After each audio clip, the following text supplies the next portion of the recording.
Almas queridas, aqui presentes e conectadas pelas redes sociais, companheiros queridos do Centro Espírita Francisco Borice, em Franca, que em grupo estudam conosco, a todos o nosso abraço carinhoso, a nossa gratidão, com votos de paz em Cristo Jesus.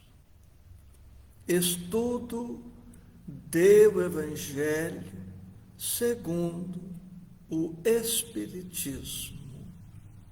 Nesta oportunidade, capítulo 2, meu reino não é deste mundo, item 8, uma realeza terrestre.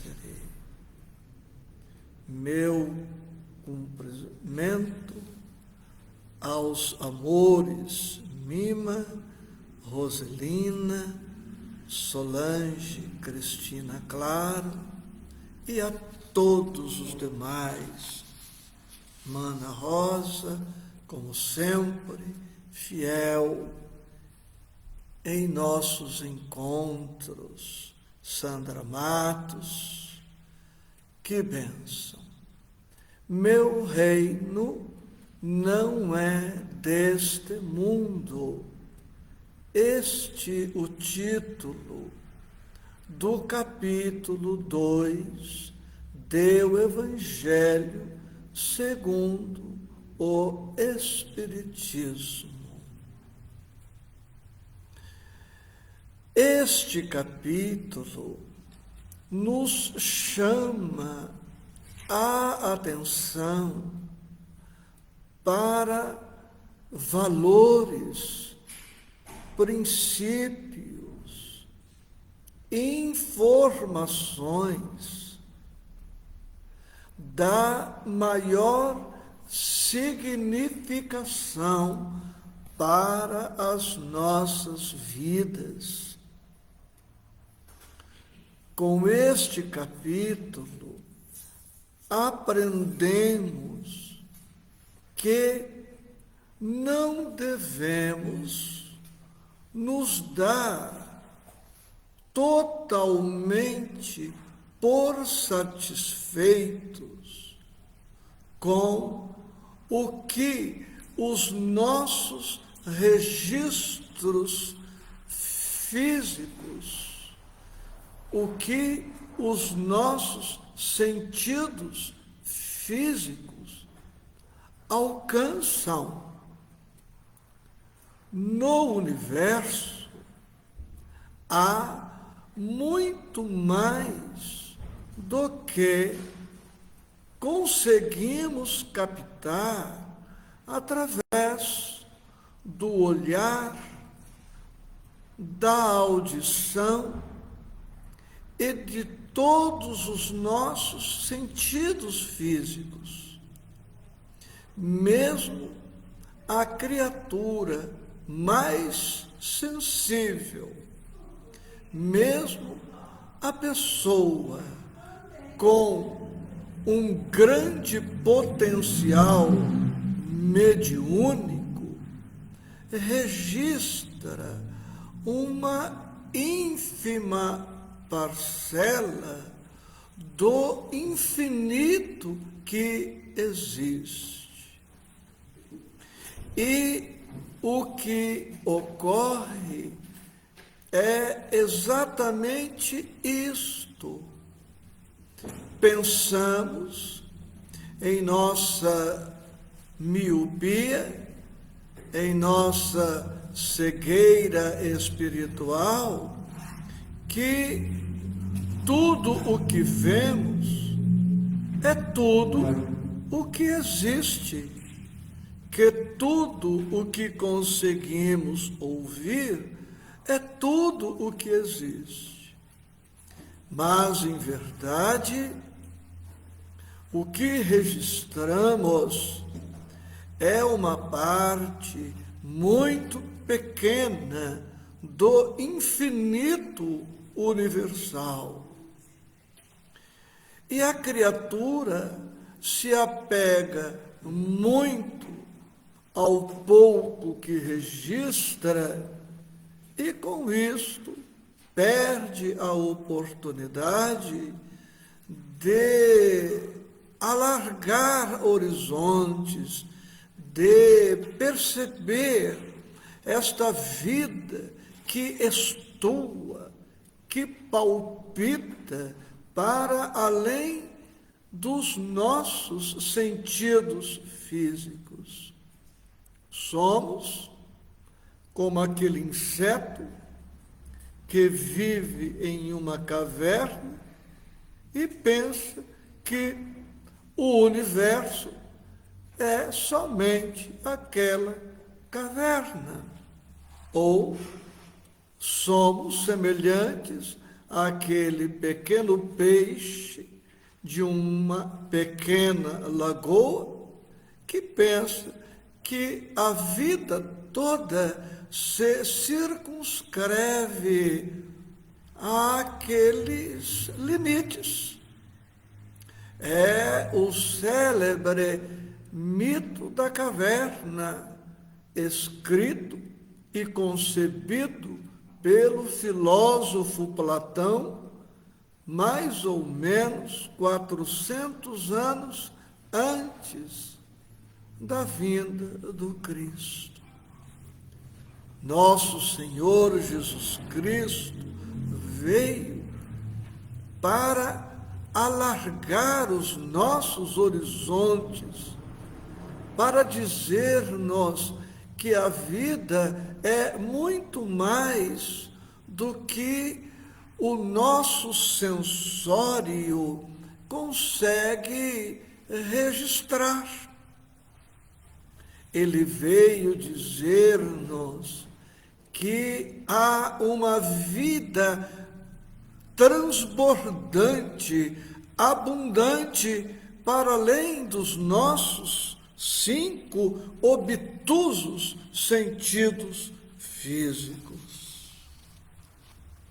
E quantas criaturas se perdem, se perturbam, enlouquecem, por muito se fixarem, se apegarem a estas impressões físicas tão estreitas, tão limitadas. Uma realeza terrestre é o nosso tema de hoje e traz uma mensagem de um espírito que na terra galgou a condição de rainha.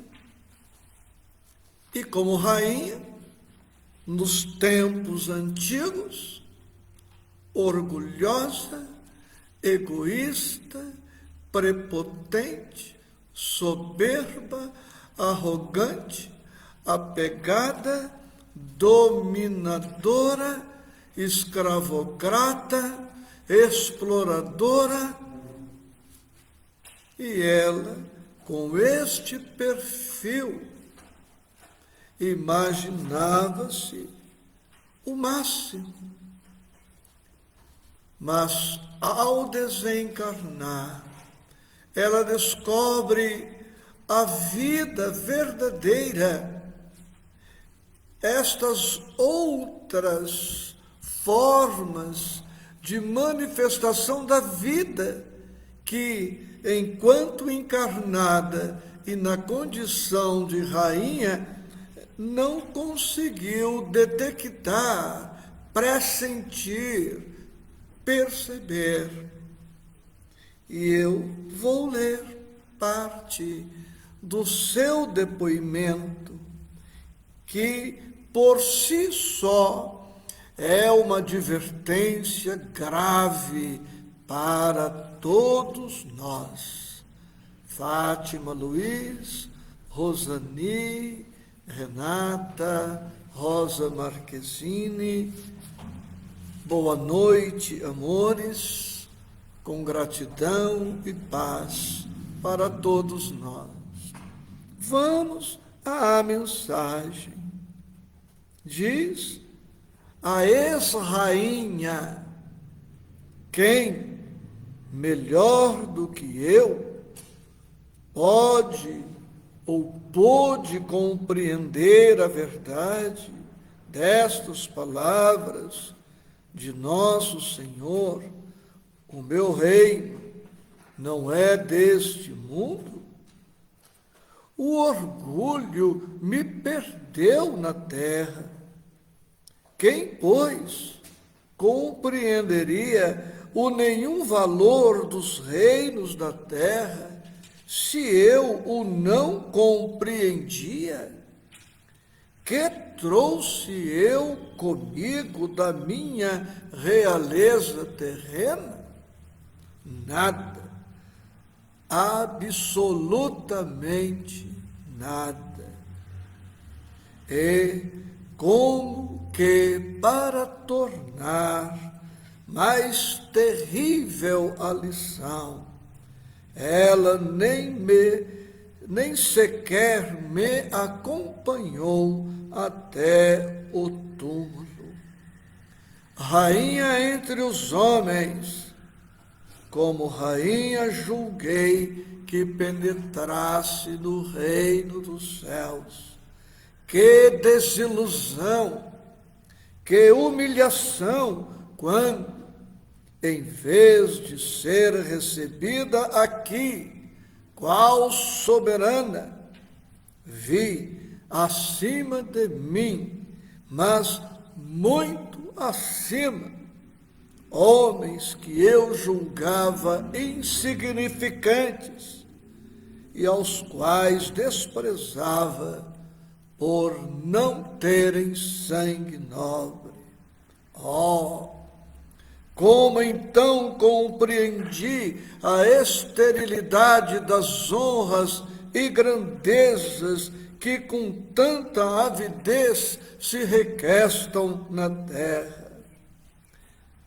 Para se granjear um lugar neste reino, são necessárias a abnegação, quer dizer, o desinteresse, o desprendimento, a humildade, a caridade em toda a sua celeste, divina prática, e a benevolência, boa vontade para com todos. Não se vos pergunta o que fostes, nem que posição ocupastes, mas que bem fizestes, quantas lágrimas enxugastes. Portanto, meus amigos, meus irmãos e irmãs e amigas, hoje estamos mais uma vez recordando que o que vemos, que o que ouvimos, que o que percebemos com os nossos sentidos é uma ínfima, uma insignificante parcela deste todo universal, e que o cristão, diferentemente do materialista, da criatura fisiológica, deve buscar o reino do Espírito, o triunfo dos princípios cristãos, dos valores cristãos, e não a posse dos bens materiais. Quantos perdem muito, quantos perdem tudo, supondo ganhar alguma coisa. e quantos ganham efetivamente, perdendo coisas de importância nenhuma. O Mestre, nosso Senhor Jesus Cristo, a todo o tempo nos adverte quanto ao cuidado que devemos ter na valoração das coisas, dos bens, das posições, para que não cometamos o equívoco de dar importância a coisas que não merecem tanto interesse da nossa parte, deixando de valorizar aquilo que efetivamente conta para a vida imortal do Espírito. É o que encontramos, por exemplo, no Evangelho de Marcos, capítulo 8, quando nos versículos 31 a 38, Jesus prediz a sua morte e a sua ressurreição, fazendo esta advertência no versículo 36. Marcos, capítulo 8, versículo 36, de uma passagem mais ampla, inserida nos versículos 31 a 38. Diz o Mestre que aproveitaria ao homem ganhar todo o mundo e perder a sua alma? Que aproveitaria ao homem ganhar todo o mundo e perder a sua alma? E Emmanuel, este sábio mentor, que podemos considerar como o quinto evangelista, dada a sua contribuição extraordinária, em seu livro Caminho, Verdade e Vida, capítulo 58, por título Ganhar, medita sobre esta advertência de Jesus. Nestes termos, as criaturas terrestres, de modo geral, ainda não aprenderam a ganhar. Entretanto, o espírito humano permanece no planeta em busca de alguma coisa. É indispensável alcançar valores de aperfeiçoamento para a vida eterna. Significa isso que o homem se demora na terra para ganhar na luta enobrecedora.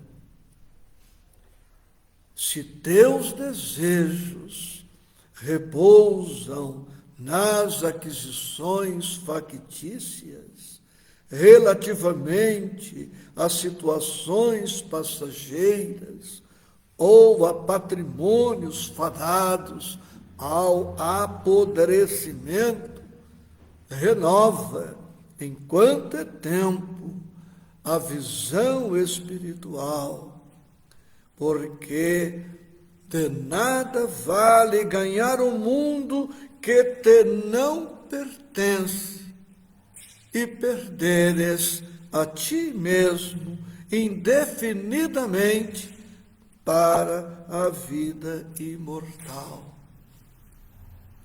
E como acréscimo de bibliografia, outras 2 páginas de Emmanuel, agora do livro Palavras de Vida Eterna, capítulo 6, No Rumo do Amanhã, e capítulo 73, excesso que não comentamos, dada a exiguidade do tempo, mas todos poderão localizar e estudar estas páginas.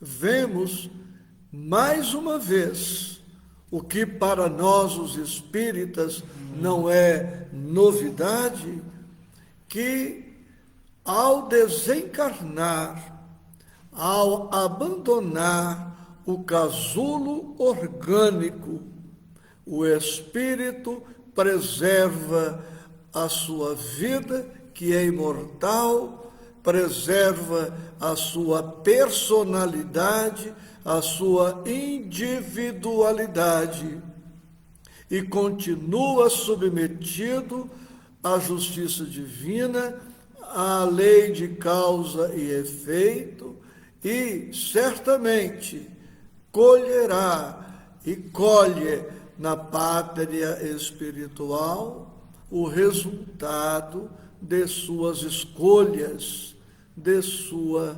semeadura. Foi o que aconteceu com esta rainha de França.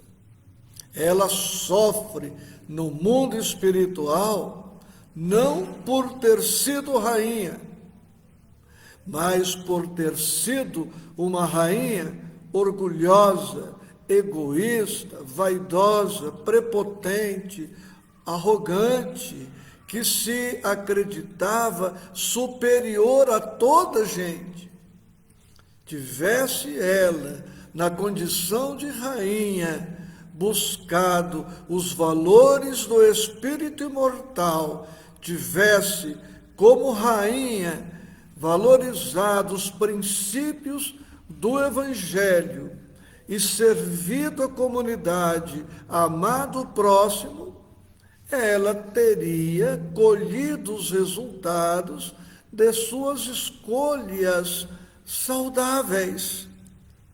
Precisamos ter em mente que ela não sofreu o que sofreu simplesmente por ter sido rainha, mas por ter sido esta rainha que se deixou perder pelo orgulho e por tudo o mais que não se repete agora.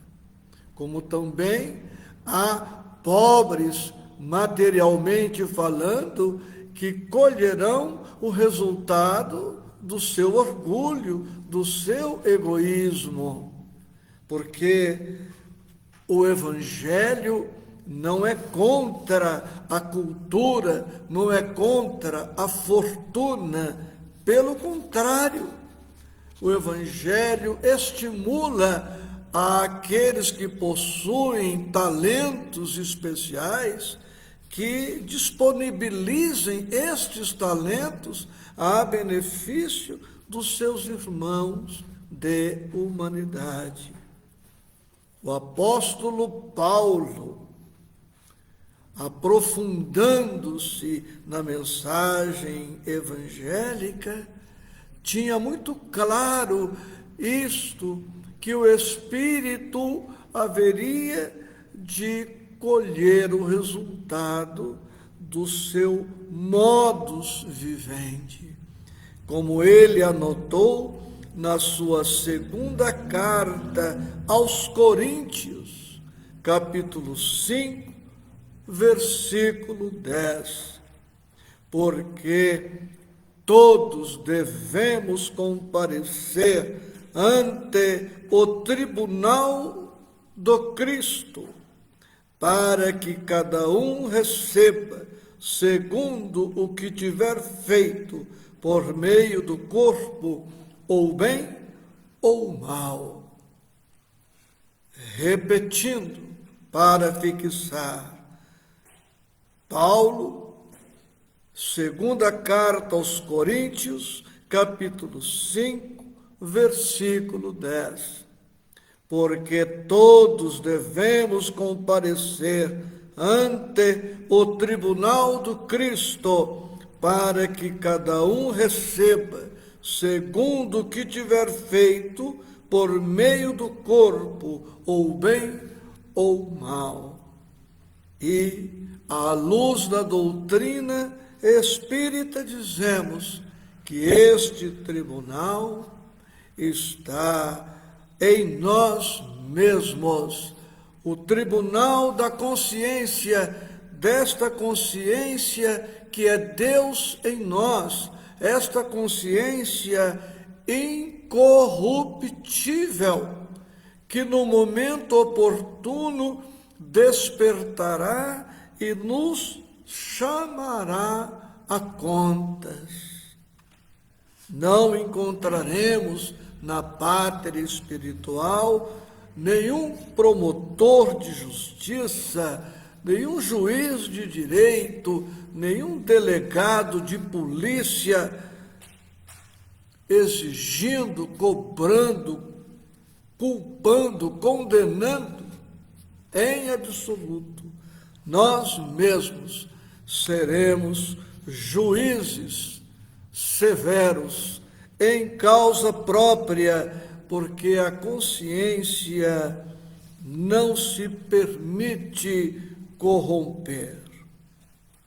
E Emmanuel nos aconselha ainda, como está no livro Pão Nosso: afeiçoemo-nos, pois, ao Evangelho sentido e vivido, compreendendo o imperativo de nossa iluminação interior, porque, segundo a palavra oportuna e sábia do apóstolo, todos devemos comparecer ante o tribunal do Cristo, a fim de recebermos, de acordo com o que realizamos, estando no corpo, o bem ou o mal.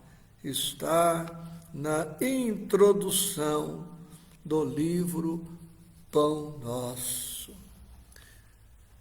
E por isto tudo, reconhecendo-nos enfermos espirituais, ignorantes espirituais, precisamos transformar o Evangelho em nosso hospital, em nossa universidade, não adiando no tempo e no espaço a aquisição da sabedoria, a aquisição da harmonia, da saúde espiritual. Hoje é o melhor tempo, agora é a melhor oportunidade para iniciarmos um curso de alfabetização espiritual e de tratamento das nossas enfermidades. O médico André Luiz nos sugere algumas atitudes práticas, como consta do seu excelente livro Agenda Cristã, capítulo 11, por título muito sugestivo: Medicação Preventiva. Fala-se tanto em medicina preventiva, pois nós também podemos aplicar este preceito de medicina preventiva ao espírito. Podemos, a um só tempo, ir tratando as nossas chagas espirituais, como evitar todas as chagas que ainda não contraímos. Propõe o querido médico espiritual: pense muito antes da discussão. o discutidor, por vezes, não passa de estouvado. Use a coragem sem abuso. O corajoso, em muitas ocasiões, é simples imprudente. Estime a eficiência. No entanto, a pretexto de rapidez, não adote a precipitação. Não enfrente perigos sem recursos para anulá-los. O que consignamos por desassombro, muita vez é loucura. E mais ainda, tenha bom ânimo, mas seja comedido em seus empreendimentos. Da audácia ao crime, a distância é de poucos passos.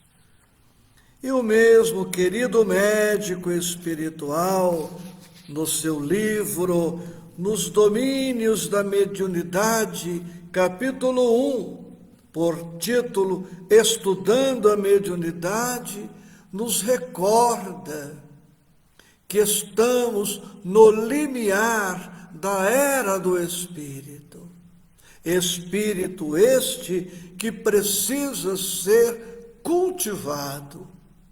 Vamos ao seu texto, que é uma síntese do pensamento de Aulus, que realizava uma palestra na oportunidade em que André Luiz pôde estar presente.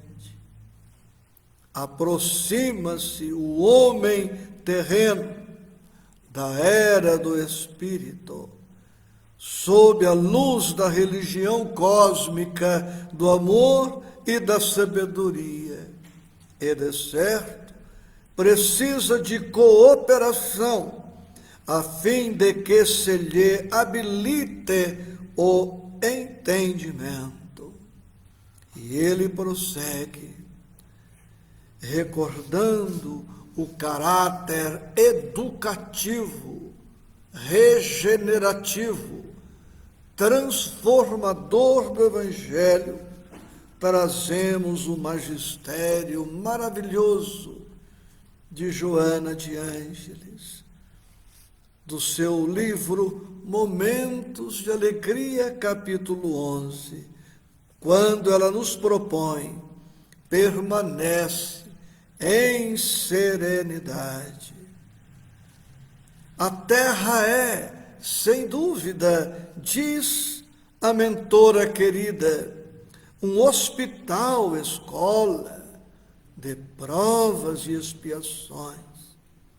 Os seus alunos ainda tateiam nas experiências do primarismo, renteando com as paixões fortes que remanescem como heranças dos seus instintos agressivos. Mantém-te sereno ante as vicissitudes, por mais rudes se te apresentem, elas te fortalecerão as fibras morais para empreendimentos mais dignificadores. Retribui com o bem, sem qualquer ressentimento, todo o mal que te façam. Quem age corretamente desfruta de paz íntima. Jesus, a vítima sem culpa, aceitou a injunção arbitrária para ensinar paciência, resignação e confiança irrestrita em Deus, em extraordinária demonstração de certeza da imortalidade que confirmou ao retornar da sepultura em esplendorosa ressurreição. Somos imortais. E novamente a pergunta: Temos convicção desta imortalidade? Estamos seguros de que somos imortais? Se a resposta for afirmativa, compete-nos agora começar a extrair benefícios desta certeza de que viveremos sempre. Não basta crermos-nos eternos ou imortais. É preciso agora que, com sabedoria, aprendamos a extrair benefícios desta condição inerente a todos nós, trazendo algo do Código Penal da vida futura, que está no capítulo 7 do livro O Céu e o Inferno, item 2, dizemos: a felicidade perfeita está ligada à perfeição, quer dizer, à depuração completa do espírito. Toda imperfeição é, ao mesmo tempo, uma causa de sofrimento e de privação de prazer, do mesmo modo que toda qualidade adquirida é uma causa de prazer e de atenuação dos sofrimentos. Quem pretender ter mais gozo, mais felicidade, mais alegria, cuide de melhorar-se, de aperfeiçoar-se. E terminamos evocando o mestre Eurípides Barçanufo, pioneiro da doutrina espírita no Brasil e no mundo, aquele que, nos primórdios do século XX, com ousadia, coragem e amor pelo Mestre de Nazaré, construiu o primeiro colégio espírita do planeta. Em seu poema Deus, ele afirma convicto: Deus, reconheço-vos eu, Senhor, na formação das nebulosas, na origem dos mundos, na gênese dos sóis, no berço das humanidades, na maravilha, no esplendor, no sublime do infinito. Almas queridas, incluindo-se agora os amigos Roberto, Rosa Fernandes, Célia Barreto, Kiko, Luiz Altomare, meu reino não é deste mundo. O que os nossos sentidos físicos registram, em verdade, é uma parte minúscula de tudo o que existe no universo. Por apegar-se muito ao pouco que registra, o espírito perde o muito que não consegue registrar. Jesus veio falar-nos deste universo infinito, deste reino maravilhoso, que é o reino de Deus, que todo cristão, espírita ou não, deve buscar denodadamente. Carinhoso abraço com votos de estudo, de serviço no bem e paz, sempre.